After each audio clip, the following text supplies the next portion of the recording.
Thank you to our sponsors, M&D Drilling out of Waller, Texas. Without you, these episodes do not happen. Thank you to Kyle Golding for this beautiful podcast studio and amazing work with the mics and the sound.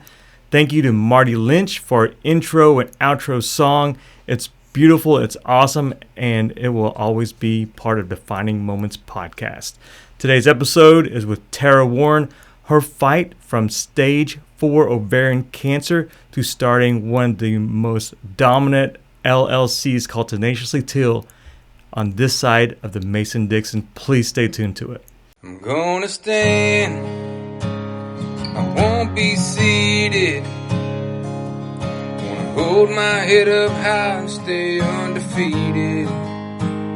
Defining moments on this pod.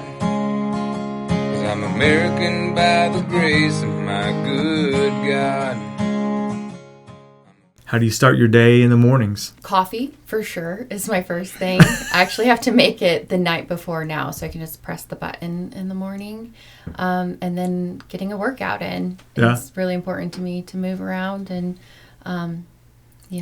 exercise. So. Gotcha. Your husband's a big workout person. Do you work out with him, or did you? No, We can't do don't. that. No. People often ask me if he trains me. He trains a lot of people. Yeah. For many years, and we learned early on in our marriage that's probably not the best idea. So. Nice. You gotta tell BJ we said hello. Haven't Yes. seen him in a while, but always enjoy being around him I will. and his voice. Yes. Yeah. So real quick, coffee makers.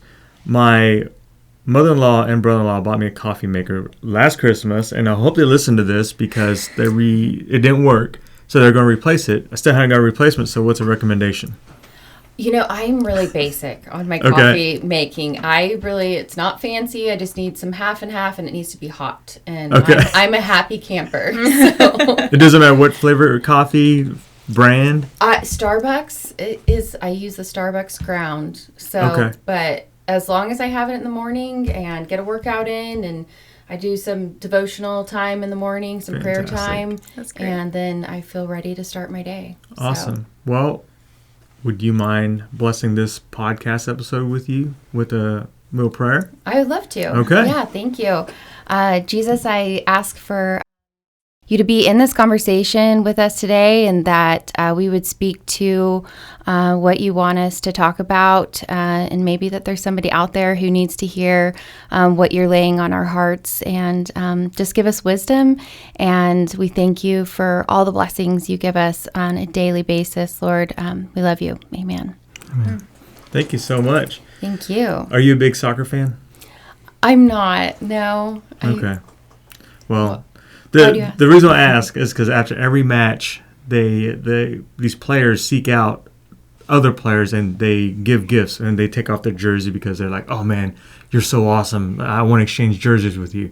So that's what we want to do with you. Oh. Is we want to give you your own undefeated Yay! sweatshirt Thank with you. your colors on it. Perfect. Yeah. I love it. Yeah. I need to bust this out and wear it. It's a perfect sweatshirt day, Yeah. Yes, too, it is. right It now is. in OKC.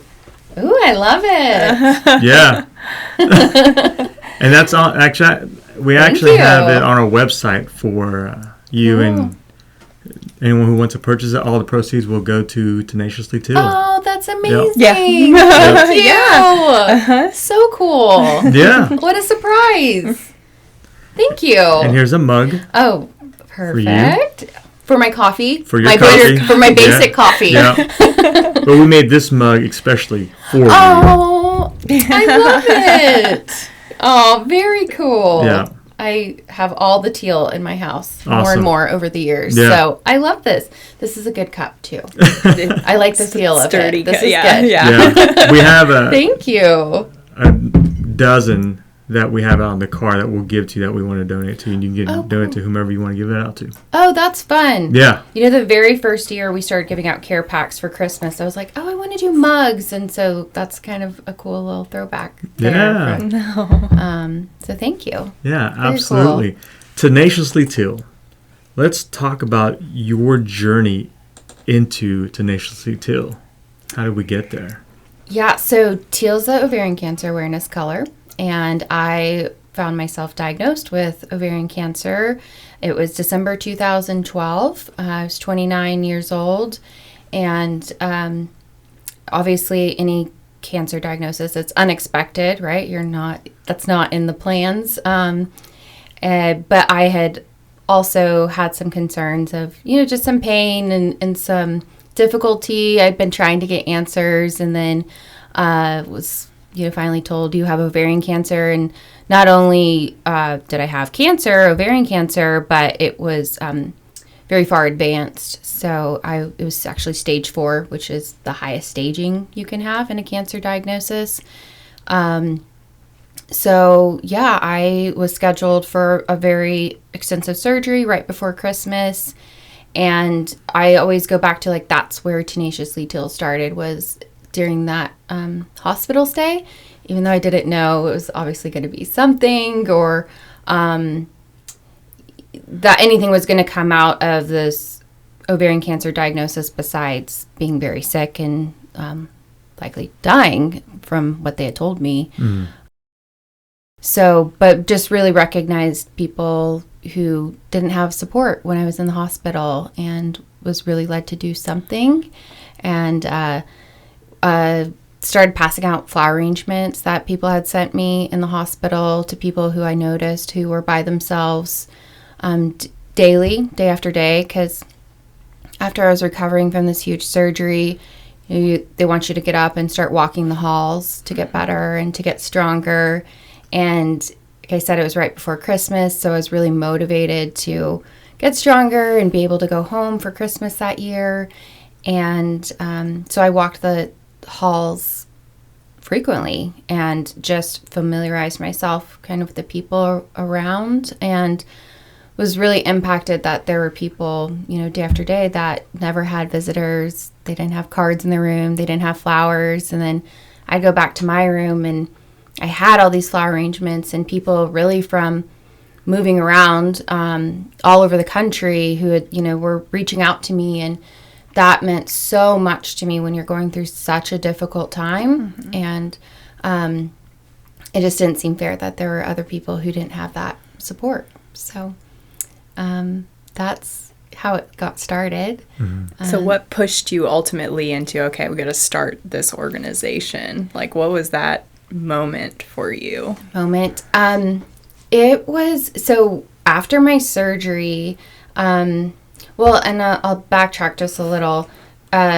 So when I was in the hospital, and I kind of started praying for these people, and it was just really laid on my heart. It wasn't like all of a sudden like, oh, I'm just going to give my flower arrangements. Like, I don't feel like that came from me. That mm-hmm. came from God, really. He was really working on my heart to, like, do something. And that initial response was, I'm sick. I'm facing stage 4 cancer. There was a lot of, like, poor me a little bit, mm-hmm. Where life didn't seem fair at the time. And but I just really felt compelled to do something, because even though life was unfair and it was really difficult and there was a lot going on, when you looked in contrast to these people who had nobody with them, compared to I had people visiting me and, like I said, sending cards and sending flowers, like that is what was really unfair mm-hmm. to me. And so that's where, again, with God's help, I was like, okay, we're gonna do something. And I thought that was it, but then I started chemo, and I was in the chemo room for 8 hours every time I went, and saw more people who were mm-hmm. by themselves. And again, just was like, oh, I have to do something to reach out to people, because I knew how much suffering I was going through, but yet I could see the blessings I had. Mm-hmm. And then there were people who had very little. And I spent most of my career prior to Tenaciously Teal in child welfare. So I also had a keen understanding of the struggles people go through and what, life is like for people living in poverty and not having resources. And then to add a cancer diagnosis to that situation, those dire situations, just seemed unimaginable. Like, how do you even wake up and fight or come to chemo? But yet there are people coming to chemo with such little resources and just fighting with all they had. And I just, again, really felt led to be a person that recognized that struggle and that fight, and also be a person that's like, hey, I don't know you, but I have love for you as a human being, and I want to let you know that. So Yeah, that's so important. You mentioned you were in the chemo for 8 hours a day. For our listeners, what does that feel like? Chemo is awful. I remember when they first told me 8 hours, I was like, oh, you go in, it's like a doctor's appointment, right? Like, you get a little chemo, you go home, like it's maybe an hour, 2 hours. And so when they were like 8 hours, I was like, what are you going to do for 8 hours? Sitting hooked up to an IV pole.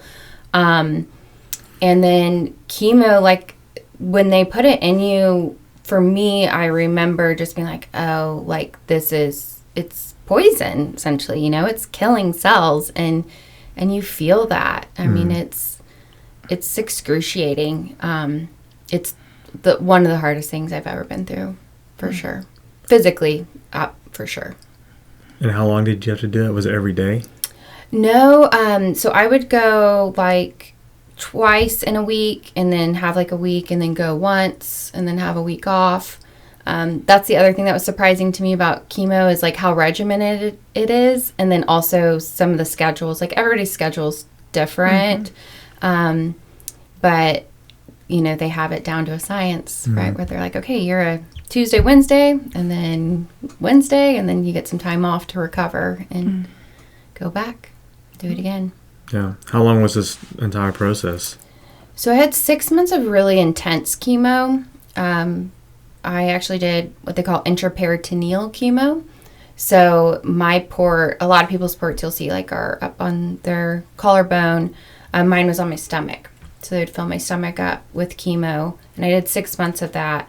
And then I did 10 months of maintenance chemotherapy, which was actually a clinical trial at the time. And now it's part of the standard of care to kind of taper people off of chemo. And so just at that 6 months being like, okay, you're done.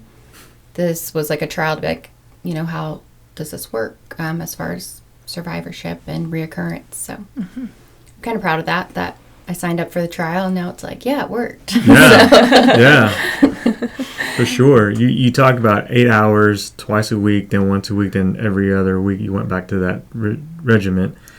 At what point did it start to taper off, and the doctors were like, hey, we've got some good news for you? So at that 6 month mark was kind of the main thing where in coming into that 6 months, I guess, like right before, you're doing scans throughout it. And I had some evidence, of still disease. And then towards the end of that regimen, they weren't seeing any more signs of cancer. So they give you what they call NED, so no evidence of disease. So those listeners that have had cancer, they will know NED is a good thing. You want to be NED. Yeah, for sure. And after that, what's the recovery like, and how did you start to get back to being Tarah again? Yeah, it was hard. I mean, I was so sick during that 6 months of really hard chemo. I got down to like 90 pounds. I remember FaceTiming my best friend who lives in California, and she just started like crying, which is not like her. She's like one of those like tough-shelled people.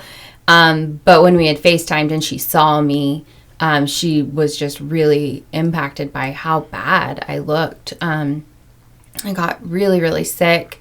So it was hard coming back from that. But it was a day at a time, you know, and I tried to stay somewhat active.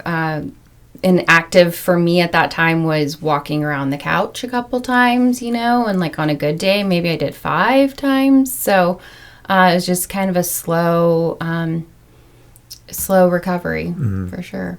Yeah. Well, I remember what was the restaurant out Chesapeake that was open? Wildcat. And I saw BJ, and he was telling us about the news, and he's selling these Teal T-shirts to raise money, and we bought a few. I just remember how hopeful and optimistic he was when he was talking to people. So BJ was one of your biggest cheerleaders for sure. Yeah, he's awesome. Yeah. He was always like stayed positive, and I think he too, like he stayed positive, but then I know he was so scared too. But he did whatever was needed, you know. And that's one thing that's so hard with caregivers is my life kind of stops. I mean, yeah, I'm focusing on fighting cancer, but he's still going to work and still training clients and still, you know, making sure the house is running, and with a partner who's pretty debilitated, you know. Yeah. So. Yeah, it'd be interesting because probably that schedule with training clients was probably his therapy as well, to be around and some sort of support. Yeah. Himself. Yeah. He loved he still does, but that was a really special time for him at Chesapeake, and everybody rallied around us too from there. I remember, I think it was the Wildcat or one of the restaurants like brought meals for my family when I was in the hospital. It was really cool. Yeah. Yeah, Chesapeake at that time, man, it was just all about family, right? It was a big community within a corporation. Yeah. Yeah, that's great. So, Tenaciously Teal now, how many people did you start out with, and where are you at now, and what's your reach? Yeah, so after I finished my hard chemo, that 6 months of chemo, I went back to work my full-time job at child welfare, and that time I was working in state office and doing policy and training, and then just kind of doing Tenaciously Teal on the side. It was still just kind of a hobby thing where I wanted to keep going back to the chemo room and keep being like a source of like hope and strength for people, and you know, just really again compelled to keep going back because I was like, well, if I'm not going, who's going to be there for that person who is by themselves, you know, and needs some encouragement. And so I just kind of thought I'd keep going back to where I went to treatment at OU. But then, you know, someone told me, well, you should go to Mercy. And so we kind of started going to Mercy. And then it was like, well, what about the VA? And they have a chemo room. And so we kind of started doing that. So then I was working full time and then at child welfare. And I was like also working full time for this hobby that had happened. So we actually, one of my board members, because when you formalize a nonprofit, that's the first thing you have to do is get a board of directors and give ownership essentially to them as like the guardians of the agency and or organization. And one of my board members said, you know, this is making like a huge impact and this is what you are meant to do. And I want to help you do that. But I don't think you can do both well. So what if I created a salary fund for you to do that? And it would be for this amount of time and we'll kind of see what happens. And that sounded really cool. And like looking back, it's like, well, yeah, of course you'd make that decision. But like at the time, I was like, you want me to like quit my job and like do this? But I obviously did. Yeah. And so just started like giving out care packs to different treatment centers. We moved to Tulsa and kind of some more of the rural areas, and then started mailing them out because people were messaging us, like, hey, my aunt in California has cancer. Can you send her a care pack? And so it's just really grown to now we've passed out almost 43,000 cancer care packs, and we mail them nationwide and deliver them across Oklahoma. And we also do financial assistance for cancer fighters who are in need. We have a grant program and do gas and grocery cards. And we also provide Brave Shave and empowerment shoots for women who are facing hair loss from treatment. So Awesome. That is awesome. Yeah. What element's one of your passion project? I know they probably all are, but if you had one that just really tugs at your heart the most, what element? It's the Brave Shave for me. Yeah. And that was really like inspired by my mom's fight. She is a breast cancer survivor, and, she knew she was going to lose her hair. You're told you're going to lose your hair, but it also happens like within that first 2 weeks of treatment, and you have all this other stuff going on. So you're not thinking like, okay, I need to like plan a time to shave my head or make this a celebration or do something. It just, you don't really know what to do, and so when she lost her hair, it just like it falls out all at once, and it's just really traumatic. It was very traumatic for her and my little sister who lived at home at the time. My other sister and I were away at college, so we couldn't be there when she was losing her hair, but it was just awful, hearing how devastated my mom was about that. And so when it came time to lose my hair, I was like, I'm not going to let it fall out. I'm going to shave it. And my friends wanted to be involved, and they brought food, and we put on good music, and we shaved my head. And it was really hard, but it was a very beautiful experience. We had this camaraderie and community, and we laughed and cried, but we were together. Yeah. And so now with the Brave Shave, we can do that for other women, and they don't have to think about it. We're just like, when do you want to do it? Okay, invite your friends, invite your family, and we bring them into our office and do their makeup and get a photographer if they like, and bring in a stylist and, shave their heads. So all they have to do is make the decision that, yes, they want to, and then we kind of come alongside them and take care of the rest. Yeah.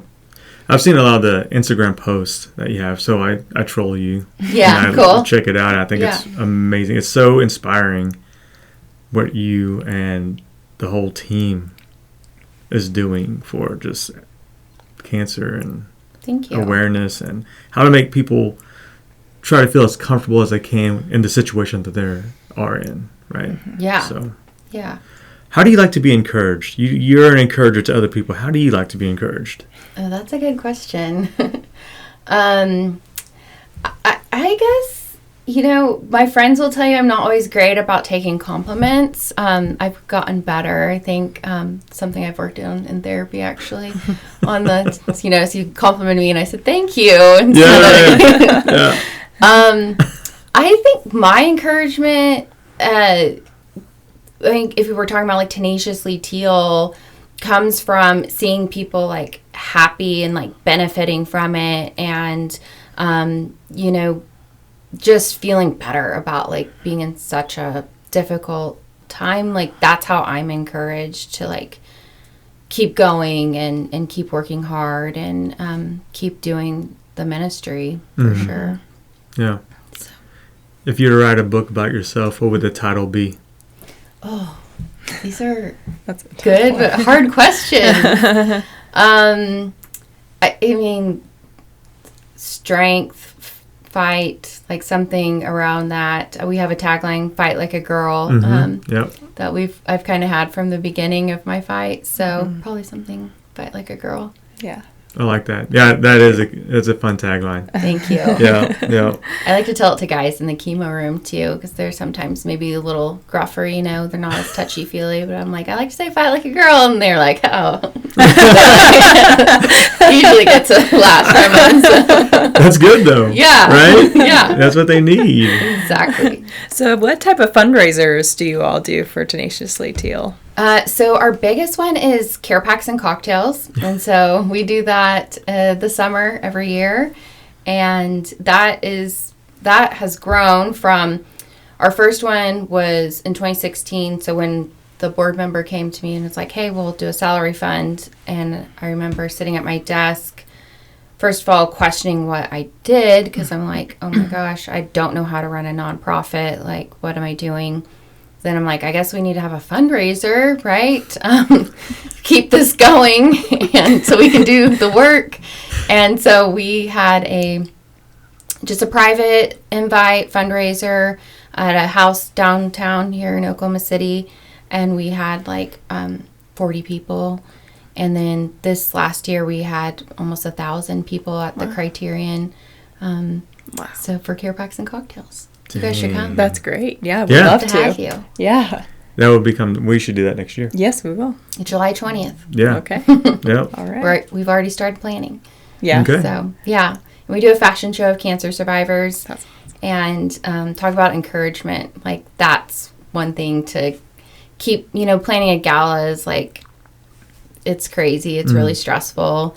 But then I see the women and how empowered they are by walking in the fashion show. And a lot of them will tell us, that they finally have felt pretty again. And they finally felt like themselves. They hadn't felt like themselves. And I'm like, every year then I'm like, yep, we're doing it again. Yep. So. I love it. Oh, man, that's so good. What are a couple questions you wish people would ask you, but no one ever asked? These are good questions. Oh, I don't know.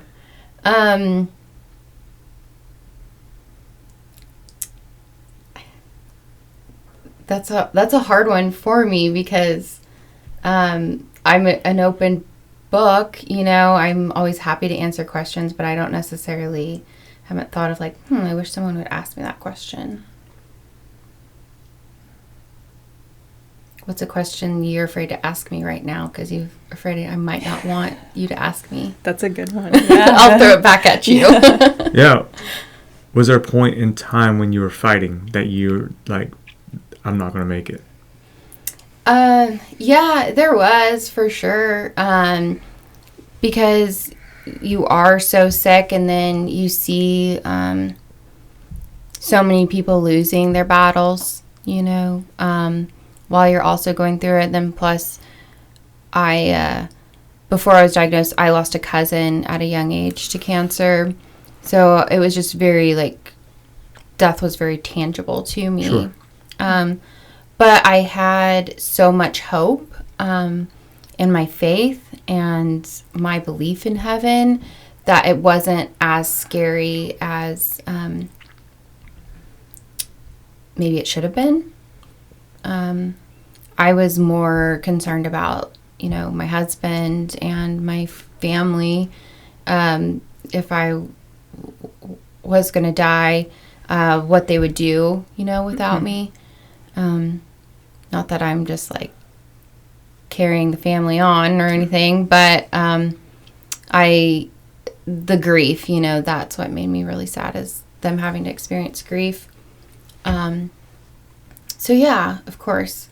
And that's still a real fear of mine, today. Ovarian cancer has a very high recurrence rate, about 80%. So I'm really, every year, I just hit 10 years since my diagnosis, and every year that tacks on to my survivorship, there is that fear of I'm getting closer to the recurrence because I've been so lucky so far to not have had a recurrence. And, I do a lot with the ovarian cancer community, and I'm an advocate for the Ovarian Cancer Research Alliance. So I'm just constantly around it. And, again, just very lucky that I'm surviving and have been healthy. So which I'm thankful for. We take our health for granted so much. So Isn't that the truth? Yeah. Has it changed the way the food you eat? Yes, I'm cognizant of that, but I'm not like hardcore on that. I'm way more on the like, life is hard, like enjoy the queso.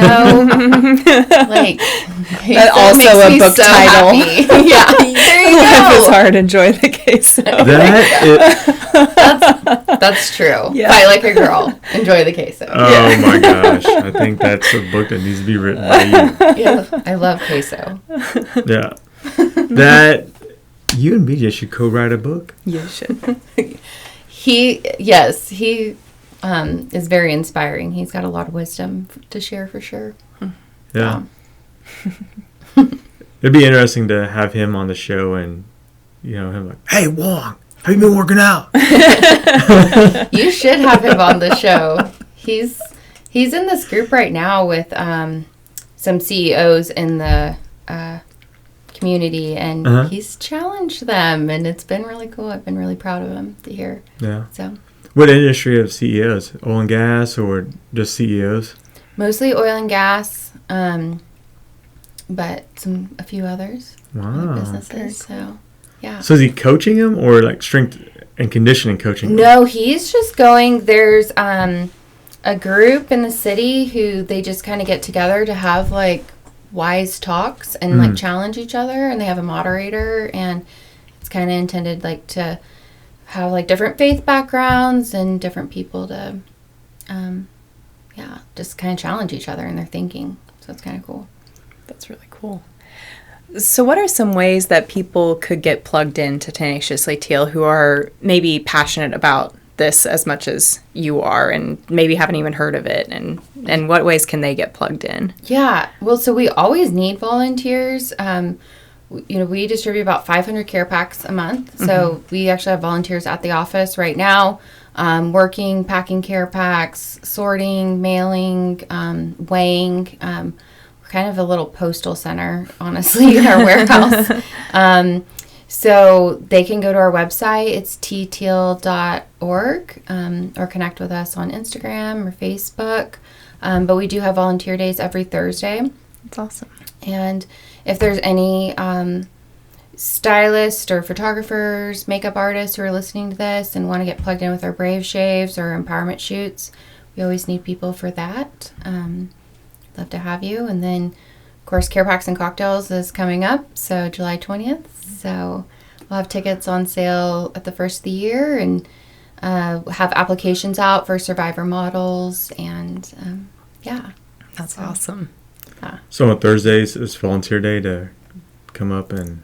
Yeah, people are going to stop by our office. Some will stay for an hour, some 2, some stay all day. And mostly ladies. We have some men that come in, but it's a good group. Everybody's like friends and hangs out, and just there's always something to do, I say. Yeah. Do you guys do anything special around the holiday season, or is it more just the care package you send out is a little different? I know you said you were talking about kind of the holidays. Yeah. A little bit. Christmas socks, Christmas bags, Christmas port pillows. So nothing like, we do a Christmas care pack party that will be on December 7th. So Santa, Mrs. Claus, some hot cocoa. That's awesome. That's awesome. Yeah. Very cool. Yeah. What's like one thing you're most proud of in your life through Tenaciously Teal, whatever it might be? What's one of the things that you say you're most proud of? I think that I did something when I felt like compelled to do it, because I look back, like Tenaciously Teal definitely wouldn't be where it is today if I had listened to those fears, or that I can't, or I don't know, or really focused in on my suffering and didn't really look outward of my own suffering. I think I am very proud of that I felt led to do something and did it, and it was uncomfortable and scary. It wasn't just like, oh yeah, I'm now just walking up to cancer patients and giving them care packs. Like, it felt a little awkward, but I just felt like I needed to do it and was being led to do it, and kept doing it. And so, yeah, I think that people. says a lot, because there's a lot of people that go out there and they probably have an idea in their head of something they're being called to do, and yet those fears might be holding them back a little bit. So to hear people's stories like yours that are actually taking action on that and working through those fears and getting a little bit uncomfortable can be really just inspiring to them to listen to what's going on in their own hearts and saying, maybe it's time to start something myself. Absolutely. Yeah. Yeah. In fact, I was talking to a lady who was in the office this week and talking about that, like, I don't know anything about nonprofits, but she has a story and she has a journey and she's been through a lot, and she has an amazing idea. And, she's like, yeah, but I look at like what you're doing and what you've done. And I was like, this is 10 years of hard work. And it's not easy. Right. But again, I've been encouraged by the impact it's made. And so, yeah, I think really as humans, like, we get so much fulfillment out of doing like good things for others and showing kindness and love to others. And I think we all, like, when we do something nice for someone, it feels good, but maybe we don't do it often enough, or we get bombarded by all the to-do lists and all the things and just like keeping up a household and keeping up a family. But really, I feel like as humans, like, what we were built to do is to like love each other and be in community with each other and show kindness to others. And it's so fulfilling when you do. I love that. I know you're a giving person, so here's a chance to brag on yourself. What was the last random act of kindness you did? So I am big on giving, some money to people when I feel led again to do it. I don't do it every time. And then we also have a homeless family that lives by the office, and so we reach out to them often and make sure they're taken care of and they have food and warm blankets and stuff. So that's the last one I did. That's great. But, yeah, thank you. Yeah. But what advice would you give your younger self? my younger self.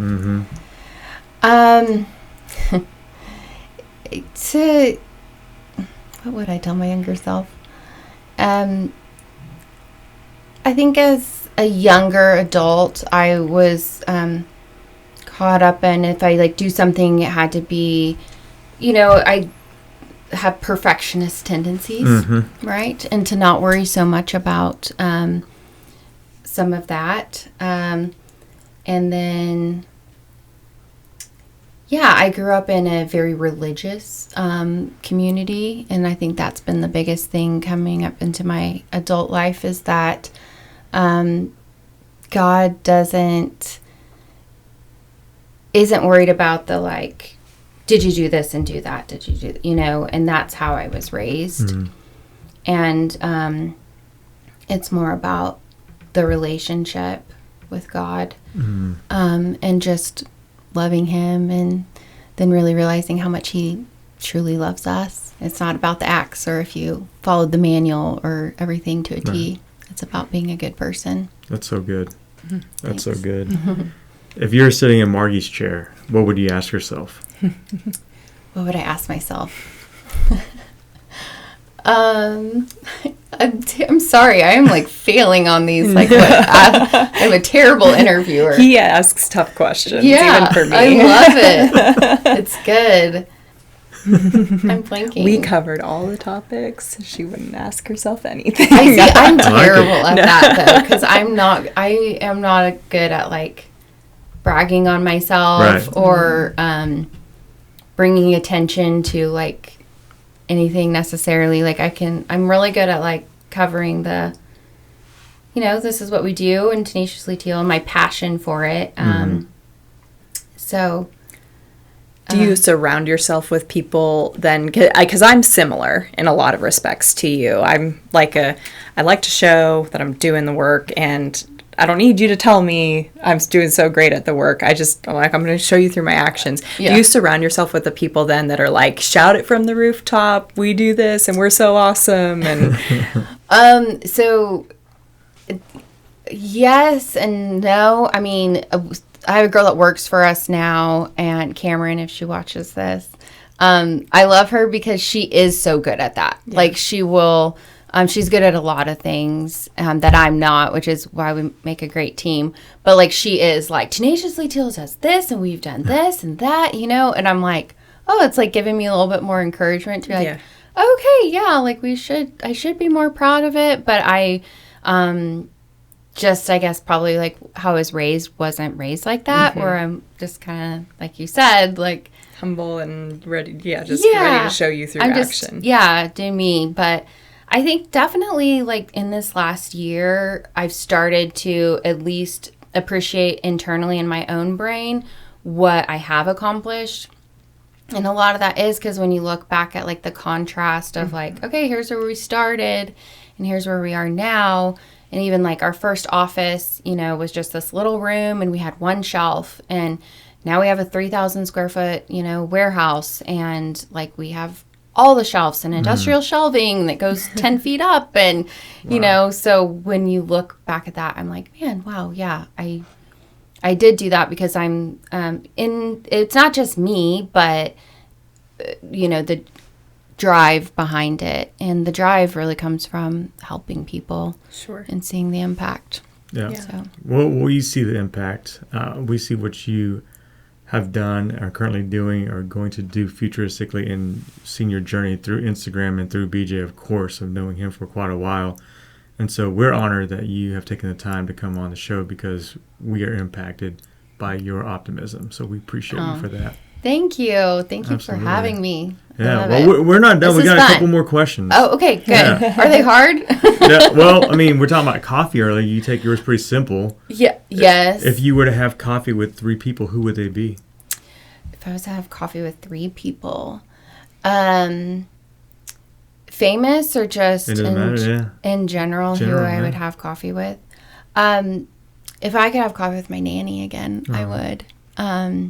She taught me my love for coffee, and I love that lady. I'm part of the reason I am who I am is because of her, and seeing her do just nice things for people throughout her life. I would sit down to this lady I really admire. She's the CEO of Thrive Cosmetics, and we're one of their giving partners, and they send us a ton of product every year for our care packs. And she took this amazing makeup company from, you know, working out of her little garage to it's worldwide now. And I just think that's really inspiring. It's really cool what she's built. And so just to gain knowledge from her about that. And these aren't all together, right? I mean, Nanny probably like Carissa. She's cool. Nanny likes everybody. Everybody likes Nanny. And she was basic on her coffee, too. That's probably where I get my basic coffee. Just some good old half and half, and her Jesus calling, and she was set for the day. And then, I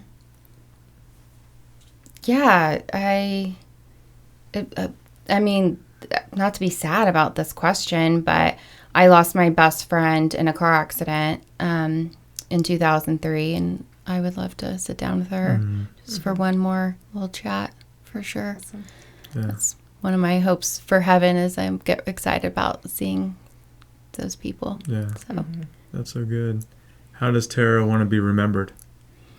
Someone who loves people, who cared about people, cared about like the least of these, you know, who, you know, reached out to homeless people, who reached out to people who aren't always lovable, who cared about people. I think saw people in their fight and their journey.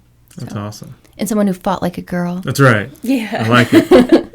And liked queso. Yeah, I was going to say, what about the queso?